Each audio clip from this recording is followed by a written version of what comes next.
April Bever heard footsteps. For a moment, her mother's instinct flickered. Maybe her teenage sons were finally coming downstairs? After months of silence and distance, was tonight different? Then came the blade. No warning, no plea, just cold steel and a betrayal deeper than any wound. Upstairs, 12-year-old Daniel heard the screams. He ran toward the chaos, certain a stranger had broken in. But what he saw froze him. The danger wasn't outside, it was inside.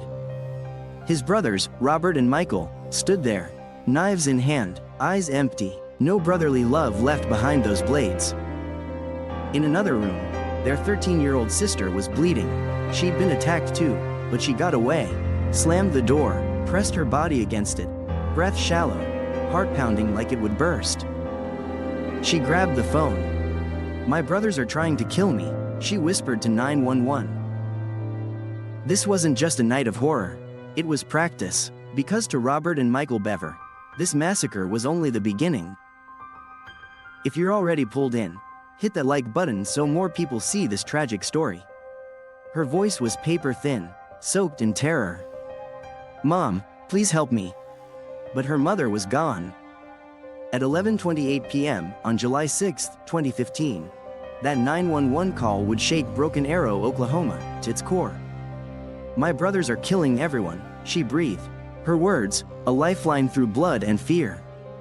She was hiding, in a room not meant to save lives, but it did.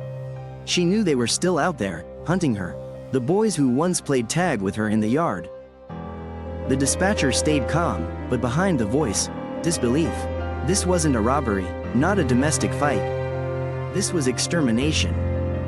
"Are you hurt?" the dispatcher asked. "Yes, they killed them all. I think I'm the only one left." For 9 minutes, she held that line. A child, just 13, became the only voice left for the dead. When police arrived, they found unspeakable carnage, but they also found her, alive, the last fragile thread that pulled the truth from the silence. Where are you watching from? Drop your city or country in the comments.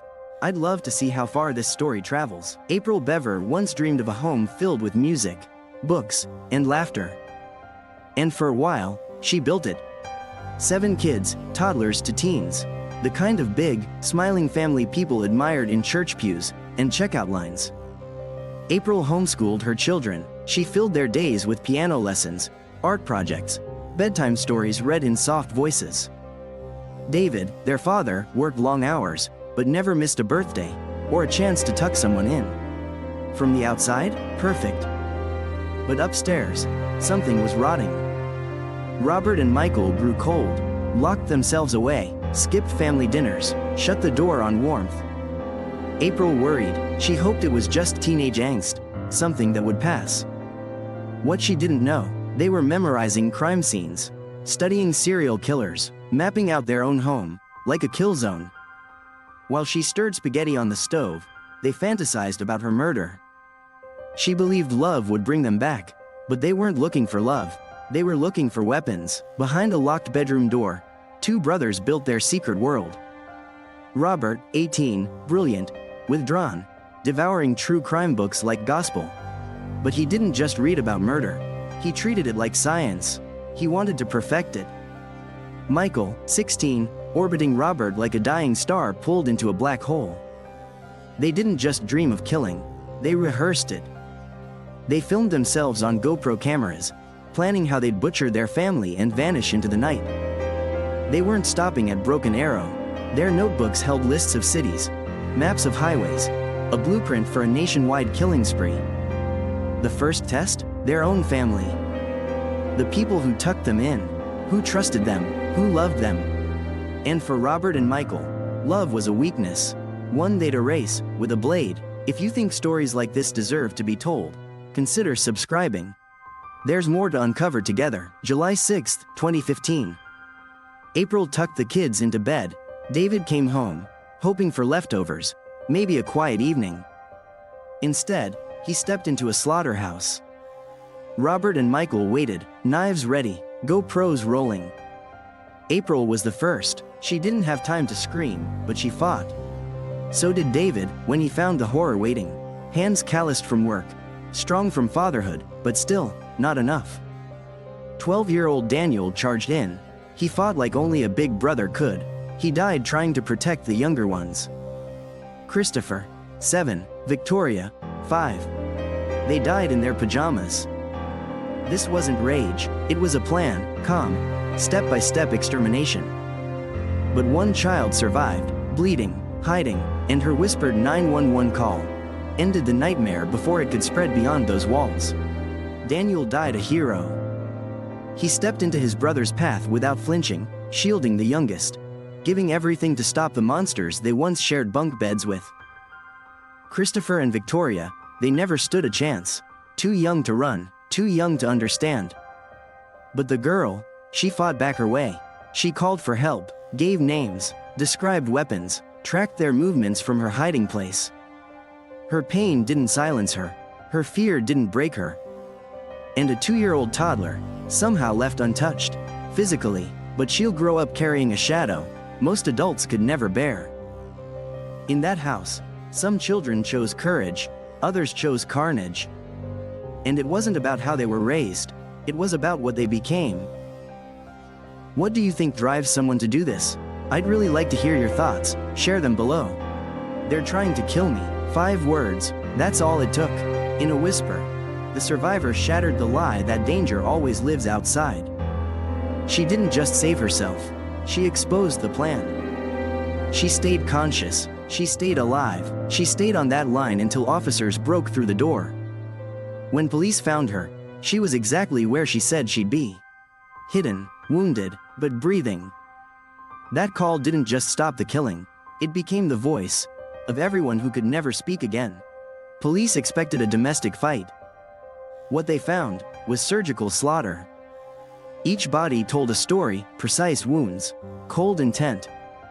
But the real horror? The evidence. GoPro footage, a manifesto, pages of plans. Robert and Michael weren't just family killers, they were students of death. Their journals mapped routes across America, lists of targets, how to stay invisible. They dreamed of infamy, but they forgot one thing. A wounded girl, with a phone. If you're still here, thank you for watching. Share this video with someone who needs to hear this story. How do you stare down a 16-year-old and ask why he killed a toddler? Robert Bever faced the death penalty. He never flinched, no apology, no tears, just cold, empty indifference. Michael was too young for execution, but old enough for life without parole. His lawyers argued influence, peer pressure, Big Brother's gravity. But the facts were brutal. The surviving sister, now a witness, a warrior, took the stand. She told her story, faced them. The jury saw the GoPro tapes, the lists, the manifestos. They heard that 911 call, the whisper that stopped a nightmare from spreading. They answered, both brothers sentenced to life in prison. Justice, maybe, but peace? That's harder. Because even with the monsters locked away, the question still echoes. How does something so evil grow in a house that looked so good? April Bever wasn't just a victim. She was a mother who built a home filled with music, books, and bedtime stories. She believed in her children, every single one. She gave them everything she had. Her life was extraordinary, even if her death was unspeakable. Her spirit lives on in the daughter who survived, in the toddler who still carries her name, in the courage Daniel showed, in the innocence Christopher and Victoria never lost. David Bever worked every day for his family, came home every night. He didn't deserve what waited for him. But his love lives on in every retelling of this story. Because this isn't just a tragedy, it's a reminder. Love is powerful, trust is sacred, and sometimes, even when darkness wins the night, it doesn't get the last word. If this story moved you, please subscribe, and let's keep these voices alive, together.